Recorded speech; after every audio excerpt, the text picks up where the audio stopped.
गणेश चतुर्थी की कहानी। एक बार की बात है। सभी देवता बहुत ही मुश्किल में थे। सभी देवगण शिव जी के शरण में अपनी मुश्किलों के हल के लिए पहुंचे। उस समय भगवान शिव जी के साथ गणेश और कार्तिकेय भी वहीं बैठे थे। देवताओं की मुश्किल को देखकर शिव जी ने गणेश और कार्तिक से प्रश्न पूछा, तुम में से कौन देवताओं की मुश्किलों को हल करेगा और उसकी मदद करेगा। जब दोनों भाई मदद के लिए तैयार हो गए तो शिव जी ने उनके सामने एक प्रतियोगिता रखी।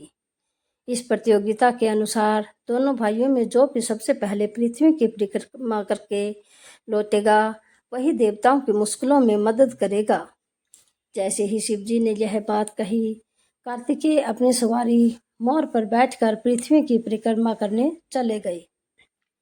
परंतु गणेश जी वहीं अपनी जगह पर खड़े रहे और सोचने लगे कि वह मूषक की मदद से पूरे पृथ्वी का चक्कर कैसे लगा सकते हैं। उसी समय उनके मन में एक उपाय आया। वे अपने पिता शिवजी और माता पार्वती के पास गए और उनकी 7 बार परिक्रमा करके वापस अपनी जगह पर आकर खड़े हो गए। वो समय बाद कार्तिकेय पृथ्वी का पूरा चक्कर लगाकर वापस पहुंचे और स्वयं को विजेता कहने लगे। तभी शिव जी ने गणेश जी की ओर देखा और उनसे प्रश्न किया, क्यों गणेश, तुम क्यों पृथ्वी की परिक्रमा करने नहीं गए।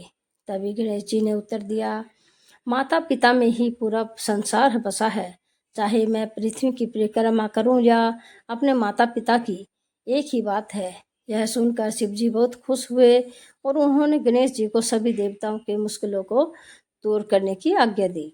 साथ ही शिव जी ने गणेश जी को यह भी आशीर्वाद दिया कि कृष्ण पक्ष की चतुर्थी में जो भी व्यक्ति तुम्हारी पूजा और व्रत करेगा उसके सभी दुख दूर होंगे